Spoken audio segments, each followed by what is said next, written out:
Šiuo metu matome branduolinių ginklų temos sugrįžimą į viešąją diskusiją. Rusijos invazija iškėlė klausimų, kas būtų jeigu. Kaip istorija galėjo pasisukti kitaip, jei tik Ukraina būtų sukūrusi savo branduolinių ginklų programą po Sovietų Sąjungos žlugimo. Tuo tarpu, Irano branduolinis klausimas yra gerokai labiau pažengęs, turėdamas programą, kuri, kaip baiminasi vakarų žvalgyba, vieną dieną gali virsti bombą. Derybos dėl to, kaip apriboti Irano galimybes ir spėlionės, ar buvęs ajatola vis dar būtų gyvas, jei Iranas būtų įgijęs branduolinį ginklą prieš daugelį metų. Be to, vyksta daugybė žiniasklaidos diskusijų apie tai, kaip JAV veiksmai tiek Venesueloje, tiek Irane paskatins daugelį šalių pradėti kurti branduolinius ginklus, kad apsisaugotų nuo panašių veiksmų. Ir nors mes išsamiai aptarėme, kaip tokia analizė tampa vadinamojo mėgėjo klaidos auka, kai ne ekspertai stebi naujienas, atranda naują paskatą ir tada teigia, kad tai iš esmės keičia pasaulį, nors tie iš mūsų, kurie apie tai galvoja kasdien, šią paskatą žino jau daugybę metų. Visa ši kalba apie branduolinius ginklus vis tiek kelia įdomų klausimą. Kuri šalis šiuo metu labiausiai pasinaudotų sukūrusi branduolinį ginklą? Ir kad atsakytume į šį klausimą, nustatykime keletą pagrindinių taisyklių. Aš nenoriu gyventi fantazijų pasaulyje, kuriame lyderis vieną dieną nusileidžia į savo rūsį ir staiga atranda, kad ten stebuklingai atsirado veikiantis branduolinis arsenalas.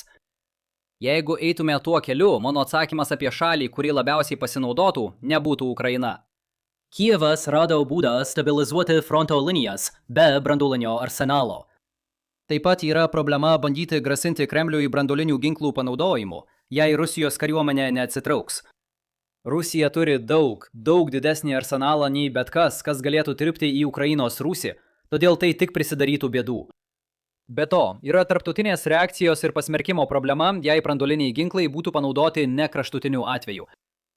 Prisiminkite, Rusija nenaudojo branduolinių ginklų, kai Ukraina įsiveržė į Kurską, nors Kijevas neturėjo galimybės atsakyti tuo pačiu. Kijevui nebegrasija pavojus ir nėra aišku, ar vyriausybė norėtų rizikuoti apsikeitimu branduoliniais smūgiais, kad išgelbėtų dalį Donbaso. Aš taip pat nesirinkčiau Estijos, nepaisant mano nesibaigiančios manijos paversti ją būsimo Rusijos įsiveržimo taikiniu. Dar kartą atsiprašau nuostabių Talino žmonių. Branduolinis ginklas būtų puikus būdas atgrasyti nuo jūsų sostinės užėmimo, taip. Tačiau kol kas tai tik hipotetinis scenarijus ir praeis dar šiek tiek laiko, kol Rusija atsigautų po karo Ukrainoje, kad galėtų imtis tokių veiksmų prieš NATO rytinį flangą. Iš tikrųjų, aiški ir tiesioginė grėsmė kyla Iranui. Nežinau, kokia karo, paliaubų ar laikinos taikos būsena bus tarp Irano ir Jungtinių valstijų tuo metu, kai žiūrėsite šį įrašą. Bet aš taip pat nebūčiau ramus, jei būčiau vienas iš aukščiausio lygio Irano vadovybės narių. Branduolinis ginklas tikrai priverstų priešininką 2 kartus pagalvoti prieš imantis tolesnių tikslinio nužudymo operacijų. Net jei Iranas dar neturi balistinių raketų galinčių pasiekti Jungtines valstijas, vis tiek yra daugybė JAV objektų, kuriuos branduolinių ginklų salvė galėtų sunaikinti. Taip pat nepamirškime, kad Izraelis nužudė ankstesnį ajatolą, o ne Jungtinės valstijos. O Izraelis yra visiškai Irano pasiekiamumo ribose. Todėl Iranas būtų didžiausias naudos gavėjas, jei stebuklingai atsirastų branduoliniai ginklai. Bet grįžkime į realybę ir pagalvokime, kas iš tikrųjų būtų geriausioje padėtyje kurti branduolinius ginklus, atsižvelgianti visus realius su tuo susijusius apribojimus. Tai paverčia Iraną iš puikaus pasirinkimo į labai prastą. Šalis atitinka tik 2 pačius pagrindinius kriterijus. Ji turi aišku saugumo poreikį ir pakankamai fizikos žinių, kad galėtų juos pagaminti. Tačiau tai ir viskas. Kalbant apie finansus, šalies ekonomika šiuo metu yra visiškoje netvarkoje. Na, leiskite man tai patikslinti. Irano ekonomika jau dešimtmečius yra visiškoje netvarkoje. Irano politikos formuotojai apskaičiavo, kad šios programos alternatyvieji kaštai siekia trilijonus, daugiausia dėl vakarų ekonominių sankcijų. Tada šalyje kilo karas, kuris sunaikino daugybę dalykų, o dabar dar ir Irano uostų blokada. Tas rinkliavos planas atrodė kaip puikus pajamų šaltinis, bet jis nekompensuoja tų nuostolių. Nesvarbu, kad atrodo, jog labiausiai išgrynintas Irano uranas buvo paverstas dulkėmis ir palaidotas po krūva uolų. Be to, Iranas beveik neturi oro gynybos, kuri galėtų sustabdyti Jungtines valstijas ar Izraelį nuo dar vieno prevencinio smūgio. Taigi tiesiog išbraukime Iraną iš pretendentų sąrašo. Grįžtant prie NATO rytinio flango, Lenkija būtų tvirtas pasirinkimas. Ji neturi tokios branduolinės patirties kaip Ukraina, tačiau didžioji dalis branduolinio ginklo kūrimo proceso yra pramoninė, o Lenkija tampa Europos pramonės centru. Ji taip pat yra tokioje finansinėje padėtyje, kad galėtų pasigaminti branduolinį ginklą, jei šalis to tikrai norėtų. Ir nemanau, kad Maskva ką nors darys, kad sustabdytų Lenkiją, jei visa tai įvyks gana greitai. Ne tada, kai Rusijos kariuomenė užsiėmusi Ukrainoje. Nauda čia panaši į tą, kurią anksčiau gavo Estija. Lenkija yra viena iš rytinių šalių, į kurias Rusija pirmiausia permestų savo karius. Jei Varšuva turi branduolinį ginklą, bet koks gilus įsiveržimas į Lenkiją iš karto atkristų. Tačiau, kaip jau esu aptaręs šiame kanale, lenkiškas branduolinis ginklas vis tiek neturėtų prasmės pagal NATO doktriną. Europa jau turi dvi branduolinės valstybės, kurios nėra Rusija. Tai Jungtinė karalystė ir Prancūzija. Jei branduolinių ginklų dislokavimas NATO rytinėme flange būtų tikrai svarbus, viena iš tų šalių galėtų tiesiog dislokuoti atitinkamas pajėgas Lenkijoje.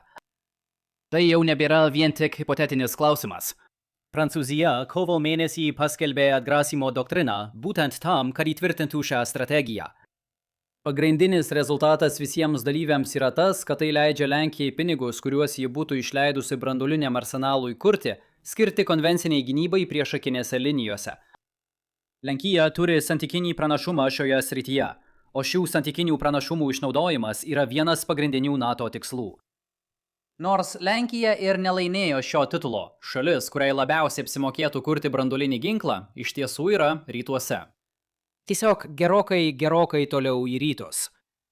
Taigi, likusią šio vaizdo įrašo dalį pakalbėkime apie Taivaną.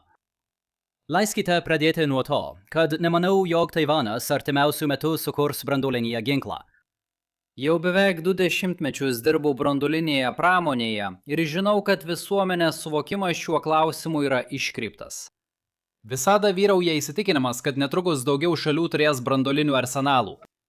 Iš tikrųjų, šias baimės galiu atsekti iki 1960 metų prezidentinių debatų, kai Johnas Kennedys perspėjo apie pasaulį, kuriame net 20 šalių netrukus turės branduolinius ginklus.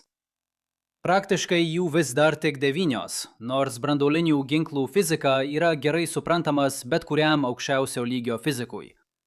Pagrindinė kliūtis yra ta, kad tarptautinėje politikoje yra daugybė veikėjų, kurie bando, dažniausiai sėkmingai, sutrukdyti valstybei siekiančiai įsigyti branduolinį ginklą. Bet pažiūrėkime, kodėl Taivano branduolinis ginklas būtų prasmingas, net jei tai ir nėra tikėtina. Ir tam reikia aptarti 4 punktus, kuriuos vis užsimindavau viso šio vaizdo įrašo metu. Finansai. Gebėjimas gaminti branduolinius ginklus, kad niekas nesubombarduotų tavo programos. Branduolinio ginklo panaudojimo patikimumas po proliferacijos. Ir derybų problema tarp Pekino ir Taipėjaus. Finansinė šios lygies pusė yra paprasta. Taivanas yra turtingas. Jei laikytume Taivaną šalimi, įdomi prielaida, kuri ir yra viso ginčo su žemyninė Kinija pagrindas. Pagal bendrąjį vidaus produktą, pagal perkamosios galios paritetą, jis užimtų 20 vietą pasaulyje. Beje, tai viena vieta aukščiau už Lenkiją. Kas galėjo pagalvoti? Gaminti geriausius pasaulyje puslaidininkius. Puikus būdas praturtėti labiau, nei jūsų seneliai kada nors galėjo įsivaizduoti. Esmė ta, kad finansinis aspektas šiuo atveju visiškai nesvarbus. Kita vertus, išvengti prevencinio karo yra šiek tiek sudėtingiau, bet vis dar įmanoma.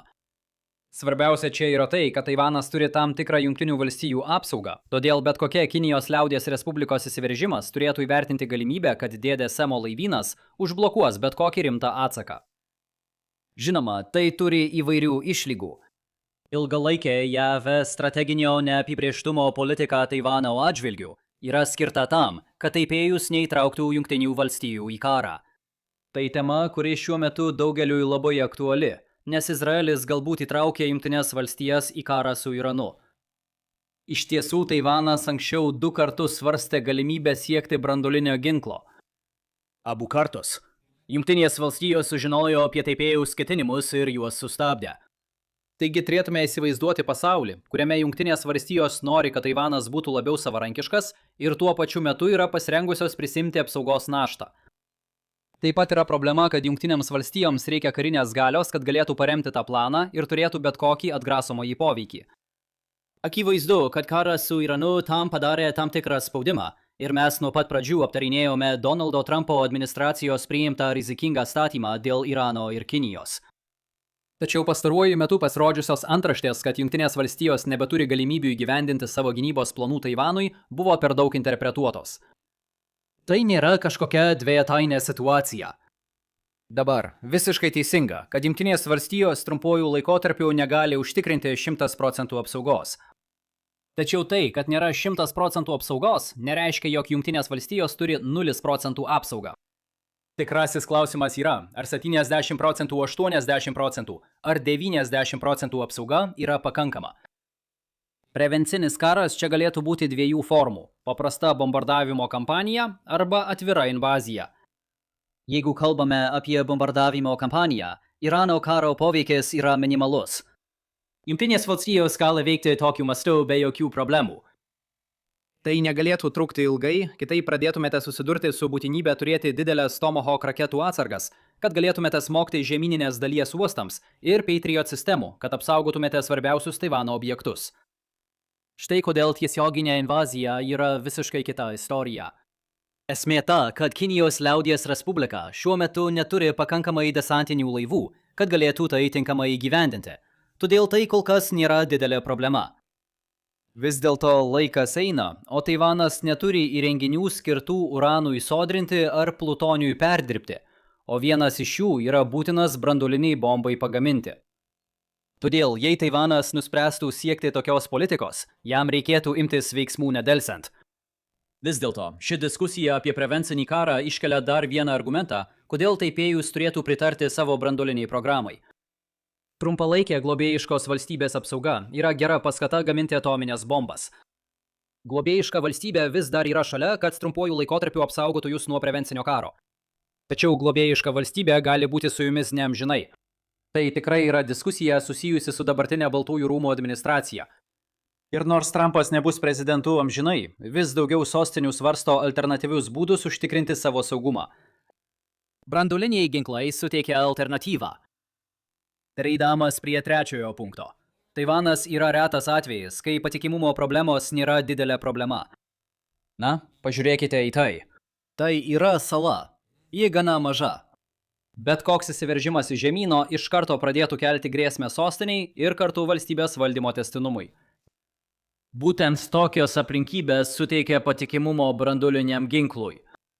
Iš esmės nėra jokios galimybės, kad Pekinas galėtų jėga perimti suverenę salos kontrolę, nesusidurdama su dideliu branduoliniu sunaikinimu. Siemenas turi 5 milijonų gyventojų ir yra mažiau nei už 250 km per sąsiaurį. Jei norite eiti dar toliau, Šanchajus, kuriame gyvena 25 milijonai žmonių, yra mažiau nei už 700 km į šiaurę. Galiausiai Taivano atvejais paaiškina, kodėl pasiekti branduolinį susitarimą būtų sunku. Kaip ir karas, branduolinių ginklų kūrimas yra brangus būdas išspręsti politinius nesutarimus tarp dviejų valstybių. Na, techniškai tai yra brangus būdas pakeisti jėgų pusiausvyrą ir tada dėrėtis palankesnėmis sąlygomis, kad būtų išspręstas politinis nesutarimas.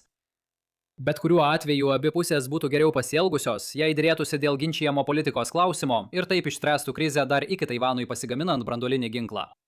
Viena iš galimų klaidų yra ta, jei Kinijos liaudies respublika ilgainiui praranda įtaką ir todėl turi paskatą pradėti karą, kad užimtų visą Taivaną, nepriklausomai nuo branduolinių ginklų klausimo. Ir kaip žinote, būtent tai ir yra problema, su kuria Pekinas dabar susiduria dėl vieno vaiko politikos palikimo, sukėlusio demografinę krizę. Jei šios sąlygos bus pakankamai blogos, Xi Jinpingas negalės patikimai įsipareigoti likti vakarinėje Taivano sąsiaurio pusėje. Tai taip pat atmeta įsipareigojimą neįsiveržti, jei Taivanas sutiktų nesukurti branduolinio ginklo. Todėl Taivanas gali sukurti branduolinį ginklą, kad Pekino pažadai neįsiveržti taptų patikimi, grasindamas branduoliniu atsaku. Vėlgi, visa tai nereiškia, kad Taivanas neišvengiamai sukurs branduolinį ginklą per artimiausius 5 ar 10 metų. Taip pat yra daugybė kitų rūpesčių, kuriuos taipėjus turi turėti omenyje. Pavyzdžiui, ekonominių sankcijų rizika, kuri metaforiškai galėtų sunaikinti salos puslaidininkių pramonę. Taip pat yra didelis skirtumas tarp galimo galios pasikeitimo, kuris gali sukelti karą, ir situacijos, kai atitinkamos sostinės vadovybė apskaičiuoja, kad pradėti karą iš tikrųjų yra gera idėja. Tačiau pokalbiai apie branduolinius ginklus taps vis aktualesni kiekvieną dieną, kai didės JAV izoliacionizmo suvokimas. Taigi, kokias pagrindinės mintis galime išsinešti šiandien? Branduolinių ginklų programų nauda nėra vienareikšmė, nepaisant visokių kalbų apie branduolinius ginklus prie dviejų geografinių sąsiaurių. Tačiau Taivanas atitinka daugelį kriterijų, kurie skatintų branduolinių ginklų gamybą. Tačiau nereikėtų skubėti daryti išvados, kad Taivanas netrukus ims kurti bombą. Tuo tarpu, jei ieškote daugiau taiklių įžvalgų, kodėlgi nepažiūrėjus šio grojaraščio apie Kinijos politiką arba ilgo vaizdo įrašo apie karo riziką tame sąsiauryje. Jei jums patiko šiandienos vaizdo įrašas, paspauskite patinka, pasidalinkite ir prenumeruokite ir pasimatysime kitą kartą. Saugokite save.